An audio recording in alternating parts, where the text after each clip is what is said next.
এই দেখুন আজকে আগে আমার একটা ভিডিও আছে চচ্চড়ি সজনে ফুলের, আজকে হবে বড়া সজনে ফুলের। হ্যাঁ, তাই সজনে ফুল এসছে। এবার এই ডাটিগুলো ছাড়িয়ে বাদ দিয়ে পরিষ্কার করে নেবো। হ্যাঁ, পরিষ্কার করে ভালো করে ধুয়ে নিতে হবে এরকম করে। একদম কেরম ডাল শুধু ডাল অর্ধেক দাম আর ফুলের অর্ধেক দাম। বাহ। আমার বাড়িতে আজকে হচ্ছে আপনার আম ডাল, পুঁই শাকের চচ্চড়ি, মাছের মাথা দিয়ে। তাই একটা সজনে ফুলের বড়া করে নিলাম। একদম ভাত খাবার আগে আমি এটা ভেজে নিলাম। এরকম খেতে দেওয়ার আগে বা সন্ধ্যেবেলাও আপনারা পুরীর সঙ্গে একদম দিতে পারেন। এক কথায় অসাধারণ যাকে বলে, এক কথায় অসাধারণ যাকে বলে লাগবে। আর এদিকে সময় বেশি লাগবে না, খাটতে হবে না, আর খেতে ভালো হবে, বাড়ির লোকে তারিফ করবে, আর কি চাই। আর সব থেকে হচ্ছে সজনে ফুল খাওয়া ভালো এই সময়, ভীষণ উপকারী। এই সজনে ফুলের নানা রকম করবেন, সজনে ফুলের ডাঁটা করে খাবেন। ব্যাস, সজনে ফুলটা একদম পরিষ্কার করে বেছে ধুয়ে নিয়েছি, একদম জল ঝরিয়ে। এবার আমরা এটা মেখে নেব। কি দিয়ে সেটা দেখে তেলটাও বসিয়ে দিয়েছি, তেলটা গরম হতে থাক। বেসন 3 চামচ দিচ্ছি আমি, লাগলে আর একটু দেবো পরে, আগে মেখে নিই, কারণ এটায় জল দেওয়া হবে না। আর 2 চামচ চালের গুঁড়ো। চালের গুঁড়োটা দিলে খেতে বেশ মুচমুচে লাগে, একটা মুচমুচে ব্যাপারটা আসে, ক্রিস্পি। হ্যাঁ, হলুদ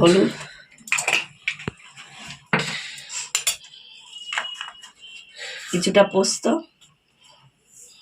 1 চামচ আন্দাজ ধরলে, আর কালো জিরে, আর শুকনো লঙ্কার গুঁড়ো। এবার নুন, আন্দাজ মতো নুন দিয়ে আমরা এটা মেখে নেব ভালো করে, মিশিয়ে এই জলেই মাখতে হবে। কারণ যেহেতু সজনে ফুল, এটা আপনারা চাইলে ধনে পাতা দিতে পারেন, একটু কাঁচা লঙ্কা দিয়ে দেবো। কাঁচা লঙ্কা বড্ড ছোট বাটি নিয়েছি, বাটিটা খুবই ছোট। ধনে পাতাটা দিতে পারেন, ধনে পাতাটা না দেওয়াই ভালো, কারণ হচ্ছে সজনে ফুলের নিজস্ব একটা গন্ধ আছে, সেই ধনে পাতাটা দিলে সেই গন্ধটা চলে যাবে। আমি একটু ভালো করে মেখে একদম এখন আবার আর কিছু দিতে হয়নি, ঠিকই সমান সমান দিয়েছি। আরাম করে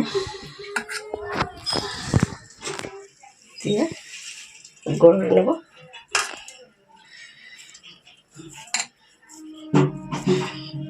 এরকম ভাবে আমরা সব কটা করে নেব। আপনারা চাইলে লম্বাও করতে পারেন, লম্বা আমরা এরকম ভাবে করে নেব।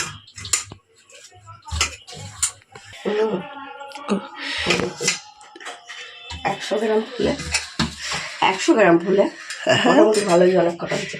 আর এমন বেসন আর চালের গুঁড়োটা দেবেন না যাতে ফুল বোঝা যায় না। দেখুন আমার এগুলো কিন্তু সজনে ফুল বোঝা যাচ্ছে যে এত দিয়ে দেবেন না যে সজনে ফুলটা কম হয়ে যায়।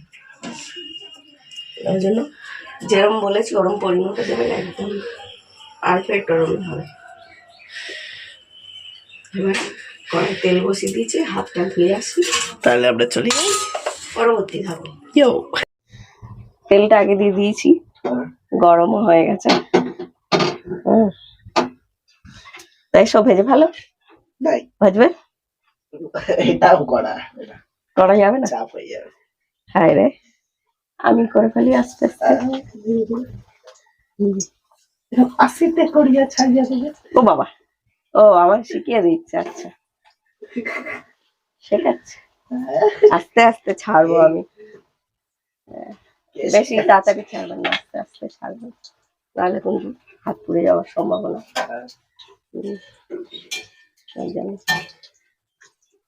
একদম 5 মিনিট সময় লাগে করতে, বেশি সময়ও লাগে না।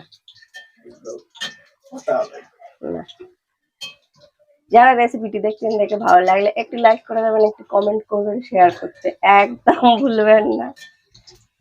আর যারা পেজে দেখছেন পেজটি ফলো করে দেবেন। যারা ইউটিউবে দেখছেন তারা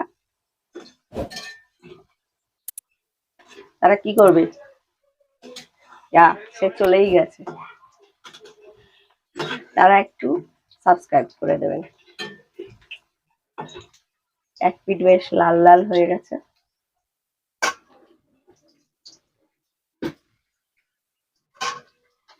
উল্টে পাল্টে ভেজে নেব। আগুনটা মিডিয়ামে রাখবেন, একদম হাই করে দিলে পুড়ে যাবে, ভেতরটা ভালো হবে না। তাই আমাদের হয়ে গেছে।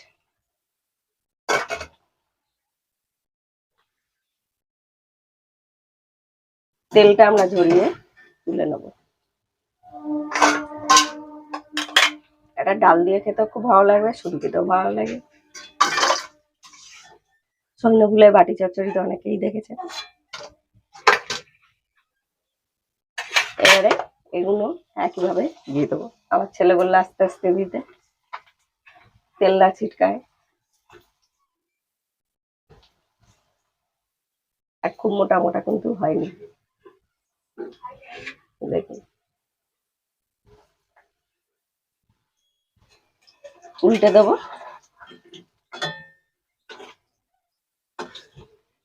সজনে ফুল এই সময় খাওয়াও খুব ভালো, সজনে ফুলটা খুব উপকারী।